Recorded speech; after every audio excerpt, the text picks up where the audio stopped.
क्या क्या कैंसर के लिए हमको करना है। हमने तीन चीजें देख ली कि सबसे पहले शुद्धि करनी है, शुद्धि के बाद अच्छा खाना खाना है, और अच्छे खाने को पूरे शरीर में घुमाने के लिए व्यायाम करना है। ये तीन चीजें। अब इन तीनों का किस तरीके से फॉलोअप करेंगे।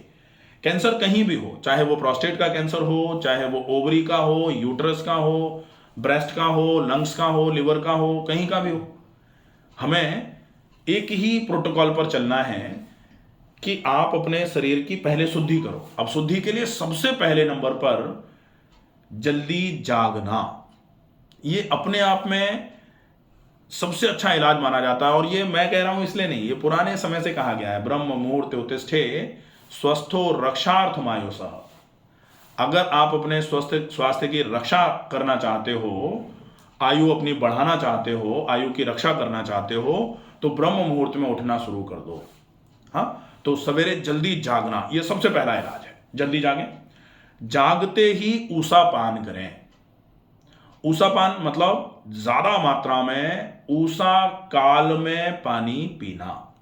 ऊषा काल मतलब ऊषा प्रहर होता है, जैसे दिन के पूरे 24 घंटे में 8 प्रहर होते हैं ना, दिन के 4 और रात्रि के 4। तो रात्रि का जो अंतिम प्रहर जिसको ऊषा प्रहर बोला जाता है, उसमें आप पानी पियो, वो ऊषा पान बोला जाता है। ठीक है। अब ऊषा पान में पानी कितना पीना है, कम से कम 3 गिलास। आप पी सकते हो, आप नहीं पी सकते हो, आपकी आदत नहीं है, ये सब चीजें आपको थोड़ी समझनी पड़ेंगी। तो कोशिश करो कि आप इतना पानी जितना बताया जा रहा है ना, उतना पानी तो कम से कम पी ही दो। अब इतना पानी पीने के बाद, अब ये पानी कैसे पिया जाएगा, एक जगह पर बैठ करके बड़े बड़े घूंट जल्दी जल्दी पानी को खत्म कर देना है। अब ये पानी पी के आप फ्री हो गए। अब फ्री होने के बाद आपको 10 मिनट रुकना है या 10 मिनट टहल लेना है, अच्छा रहेगा। इसके बाद फिर बारी आती है कि आप मोशन जाएंगे। मोशन गए, मोशन जाके हाथ मुंह धो लिया, हाथ मुंह धो के मंजन करने के लिए मंजन किया।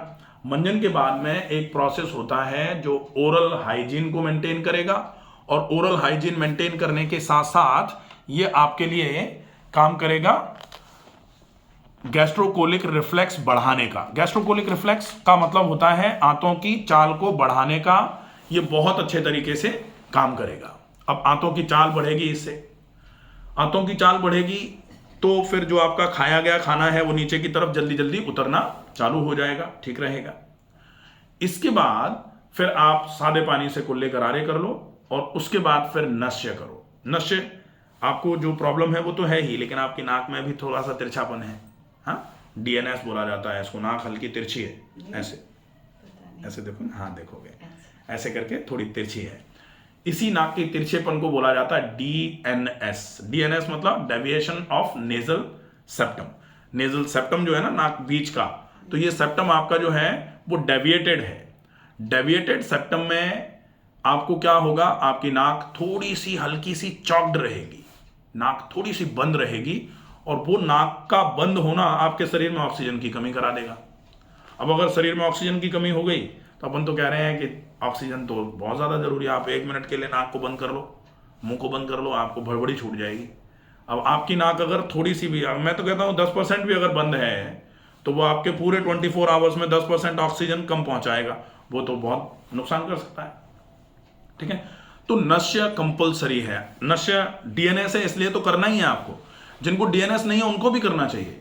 नश्य एक सामान्य प्रक्रिया है, और नश्य इलाज ना मान करके इसको रूटीन मानो, नियम मानो, दैनिक कार्यक्रम मानो। जैसे रोज नहाते हैं, रोज भोजन करते हैं, वैसे ही रोज नश्य करना है। नश्य कर लिया। नश्य करने के बाद फिर आप आंतों की धुलाई के लिए पहले 3 दिन के लिए हरड़ का पाउडर ले लो। अब हरड़ का पाउडर आप थोड़ा सा कैस्टर ऑयल के साथ लेना, या तो कैस्टर ऑयल में हरड़ को भून लिया, उसका पाउडर बना लिया, या फिर हरड़ का पाउडर आधा चम्मच, उसके साथ में 1 गिलास पानी गुनगुना, और गुनगुने पानी में 1 या 1.5 चम्मच कैस्टर ऑयल मिला के हरड़ की फंकी ली और ऊपर से पानी पी दिया, वो भी चलेगा। ठीक है, तो ये हो जाएगा। इसके बाद फिर आप व्यायाम की तैयारी करो। व्यायाम में आपको सबसे ज्यादा फोकस करना है प्राणायाम पर। प्राणायाम करने के पूर्व शरीर में थोड़ा सा वार्मिंग अप हो जाए, जैसे कहते हैं ना, शरीर थोड़ा गर्म हो जाए, उसके लिए आप टहल सकते हो, आप कोई भी आसन अगर करते हैं तो आसन कर सकते हो, और या फिर सूर्य नमस्कार अगर आपसे हो पाए तो आप सूर्य नमस्कार कर सकते हो, बढ़िया रहेगा। ठीक है, उसके बाद फिर प्राणायाम पर आना है। तो प्राणायाम अगर मान लो टहलना भी नहीं हो पा रहा है या सूर्य नमस्कार भी नहीं हो पा रहा, तो कम से कम 5, 7, 10 मिनट के लिए जोड़ों का व्यायाम कर लो। तो joint exercises by doctor Ramakant Sharma, मैंने पूरा एक वीडियो बनाया हुआ है, आप उसको देखोगे तो गर्दन से लेके टखने पैर के पंजे तक की पूरी एक्सरसाइजेस हैं। उससे भी शरीर, वो लूजनिंग एक्सरसाइज कही जाती है, वार्मिंग अप एक्सरसाइजेस कही जाती हैं, अच्छी हैं, वो कर सकते हैं। उसको करने के बाद फिर आप प्राणायाम पर आ जाओ। अब प्राणायाम में आपको अनुलोम विलोम 20 मिनट करने का प्लान बनाना है। अनुलोम विलोम 20 मिनट मतलब लंबी, अनुलोम का मतलब श्वास भरना, विलोम का मतलब श्वास छोड़ना। इसको अल्टरनेट नोस्ट्रिल से करेंगे, लेफ्ट से श्वास भरी है, राइट से छोड़ी, फिर राइट से भर के लेफ्ट से छोड़ी, इसको अल्टरनेट नोस्ट्रिल ब्रीदिंग या नाड़ी शोधन अनुलोम विलोम कहा जाता है। इसको बेशक आप 5 मिनट से शुरू करो, 1 मिनट रोज बढ़ाओ, लेकिन 20 मिनट तक पहुंचना है। और उसके बाद डीप ब्रीदिंग जो है वो 50 बार से शुरू करो और रोज 10 बार बढ़ाते हुए 100 बार तक पहुंचो। ठीक है, तो ये कर लिया। इसको करने के बाद थोड़ी देर के लिए आप शवासन करेंगे, लगभग 5 मिनट के लिए रिलैक्सेशन, और उसके बाद आप एक्सरसाइजेस से फ्री हो जाते हो। ठीक है, अब आपकी आएगी डाइट की बारी। तो खाने पीने में कोशिश ये करना है कि अगर आप एकदम से नहीं चाहते तो आप धीरे धीरे करके अपनी डाइट को सुधार लो, और अगर एकदम से हो सकता हो तो फिर हो जाएगा, तो फिर ज्यादा अच्छा है कि आप अनाज छोड़ दो। अनाज में आप गेहूं या मिलेट्स भी जो आजकल चल रहा है ना, उसको भी छोड़ दो, बहुत बढ़िया रहेगा।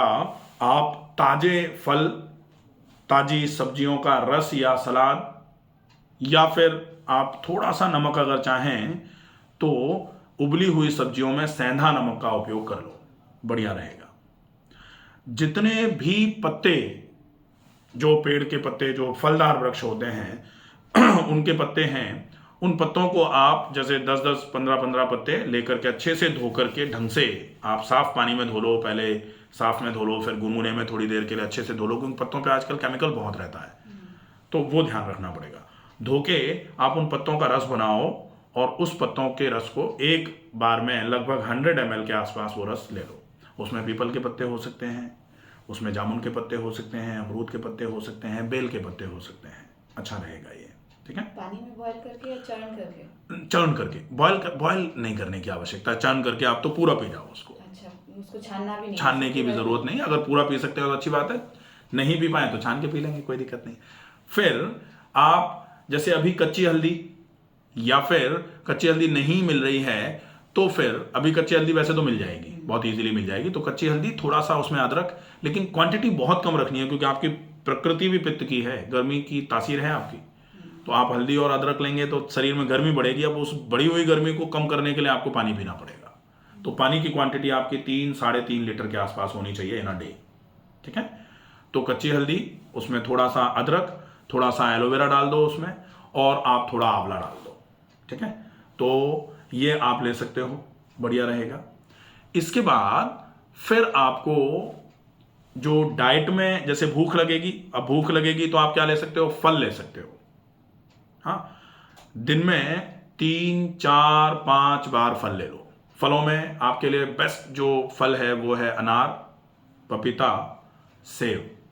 इन 3 चीजों को आप एक एक करके दिन में 3-4-5 बार में ले लोगे, अच्छा रहेगा। सलाद खा लो, सलाद में आप जो भी जैसे अपने इंडियन सैलेड्स जो आते हैं वो उपयोग में ले लो, जैसे खीरा, ककड़ी, टमाटर, इनका उपयोग अच्छे तरीके से कर लो।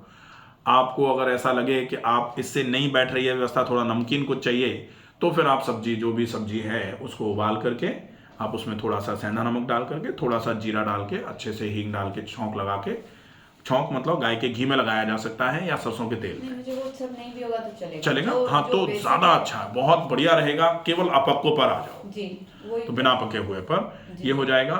इसके बाद फिर आपको एनर्जी की जरूरत पड़ेगी, तो फिर एनर्जी के लिए आप अंजीर, मुनक्के, खजूर, बादाम और अखरोट, इनका उपयोग कर सकते हैं। तो सबसे पहले तो आप अंजीर, मुनक्के और खजूर पर ही रहो। अंजीर, मुनक्के, खजूर ये जो है ना, ये जल्दी पच जाते हैं और इनको भी भिगो के उपयोग में लो, ये अच्छा रहेगा। ठीक है, ये आपका हो जाएगा। अब इसको मैनेज आप अपने हिसाब से कर लेना, आपको कब भूख लग रही है उसके हिसाब से आप। लेकिन ये अंजीर, अंजीर और खजूर और मुनक्के ये आप सवेरे सवेरे ले लो, ये ज़्यादा अच्छा रहेगा। इसके बाद जो ब्रेकफास्ट है आपका, उसमें आप फल खा लो अच्छी मात्रा में, और वो आंवले का, हल्दी का, कच्ची हल्दी, आंवला, अदरक और एलोवेरा ये वाला जूस जो है ये आप अपने ब्रेकफास्ट के पहले ले लो, या फिर जो अंजीर मुनक्का ले रहे हो उसके भी पहले ले लो। आप व्यायाम के पहले उसको खत्म कर दो। तो व्यायाम के पहले वो ले लिया, व्यायाम के बाद अंजीर, मुनक्का, खजूर ले लिए, उसके बाद 9 बजे आपने फल खा लिए, फिर 12 बजे आपने सलाद और सब्जी खा ली, शाम को आपने 4 बजे के आसपास फल खा लिए। अगर बीच में भूख लग रही है तो आप एक आध नारियल पानी ले सकते हो, या फिर आप लौकी का जूस ले सकते हो, सफ़ेद कद्दू का जूस, गाजर का जूस या अनार का जूस ले सकते हो। इसके बाद शाम का जो खाना है उसमें आप उबली हुई सब्जी खा सकते हो। तो ये आपका पूरा डाइट का, तो भी चल जाएगा। सब्जी अगर नहीं भी खा रहे हैं तो चल जाएगा, कोई इशू नहीं है, तो आप फल खा लोगे। ठीक है, ये बढ़िया रहेगा। पानी की क्वांटिटी ज़्यादा रखनी पड़ेगी। कोशिश करो कि व्यायाम जो सवेरे कर रहे थे उतना व्यायाम अगर शाम को हो जाए तो बहुत अच्छी बात है, नहीं हो पाए तो प्राणायाम तो कर ही दो। तो 20 मिनट अनुलोम विलोम, 100 बार डीप ब्रीदिंग आप शाम को भी ज़रूर कर दो, ये आपका हो जाएगा। आपने हरड़ और कैस्टर ऑयल लेकर के आंतों को साफ कर दिया था, आपने अच्छा खाना खा लिया, और आप जो प्राणायाम कर रहे हो, प्राणायाम से शरीर में ऑक्सीजन सैचुरेशन बढ़ेगा, प्राणायाम से खून की चाल बढ़ेगी, और वो खून की चाल आपके शरीर में ट्रांसपोर्टेशन कराएगी जो आप खा रहे हो उसका। अब खा रहे हो, मुंह में जा रहा है, आमाशय में, आंत में, और कैंसर है ब्रेस्ट में, हाँ, तो यहां तक पहुंचाना भी तो पड़ेगा ना अच्छा खाना। भाई आपको अगर किसी चीज को कहीं से कुरेद के निकालना है या धक्का मार के किसी को कहीं से बाहर फेंकना है तो वहां तक धक्का तो पहुंचाओ। अब अच्छे खाने का धक्का वहां तक पहुंचे, इसके लिए बहुत आवश्यक है कि आप ब्लड सर्कुलेशन में वो चीजें लाओ जो आपने खा दी हैं। आजकल जैसे पेन किलर भी लोग खा रहे हैं, पेन किलर काम ही नहीं कर रही। दर्द की दवाई खाई, दर्द नहीं जा रहा, क्योंकि दर्द की दवाई भी तो टारगेट सेल तक पहुंचे उसके कंटेंट, तब तो काम करेगी। हाँ, पेन पाथवे को ब्लॉक करने के लिए उसका भी तो एब्जॉर्प्शन जरूरी है ना। आप खाना पची नहीं रहा, जैसे B12 की गोलियां खा लो, कभी कभी कहते हैं ना बहुत ज्यादा कम हो गया है आपको तो इंजेक्शन ही लगवाना पड़ेगा। क्यों कहते हैं? क्योंकि इंजेक्शन सीधा मसल में लग रहा है, वहां से जल्दी से ब्लड में चला जाना है, या फिर आप चाहो तो वो सीधा सीधा ब्लड में ही लगा देते हैं इंजेक्शन, तो वो ब्लड में सीधा सीधा B12 बढ़ जाएगा। एक होता है कि आपने खाया है, मुंह से गया है आमाशय में, आंत में, अब आंत से पचा ही नहीं, वो एज इट इज वैसे ही निकल गया, तो बेकार हो गया सारा। ठीक है, तो ये अच्छा खाना भी अगर आप खा रहे हो लेकिन व्यायाम करके उसमें से अवशोषण नहीं हो पा रहा है तो वो अच्छा खाना भी बेकार हो जाना है। इसलिए बहुत आवश्यक है, व्यायाम भी करना ही पड़ेगा। ठीक है, बहुत भारी काम जो है उनको थोड़े समय के लिए अवॉइड कर देना। तो वो बहुत भारी काम थोड़े समय के लिए अवॉइड करोगे, भारी काम आजकल वैसे हैं भी नहीं ज़्यादा, तो ये अपना रूटीन रखना है। इस रूटीन को अगर अच्छे तरीके से आप 21 दिन फॉलो करोगे तो 21 दिन में आपको चेंजेस महसूस होना चालू हो जाएंगे शरीर में, और 21 दिन के बाद मुझे फिर से बताना क्या स्थिति है। तो मैं यहाँ पे रह के ये सब फॉलो कर सकती हूँ? डेफिनेटली, बिल्कुल कर सकते हैं। तो फिर मैं रहना चाहूँगी यहीं पे, जैसे आपके अंडर में गाइडेंस में रहेगा तो मैं बिल्कुल बढ़िया बताते जाएंगे, तो फिर मैं वैसा बिल्कुल एक रूटीन बन जाएगा, तो फिर मैं आगे फॉलो वो अच्छे से फॉलो हो जाएगा, फिर बढ़िया। अभी मेरे लिए सब नया है तो समझते थोड़ा टाइम लगेगा। बिल्कुल तो करते हैं इसको अच्छे से, और डेफिनेटली आराम हो जाएगा, बिल्कुल चिंता मत करो आप।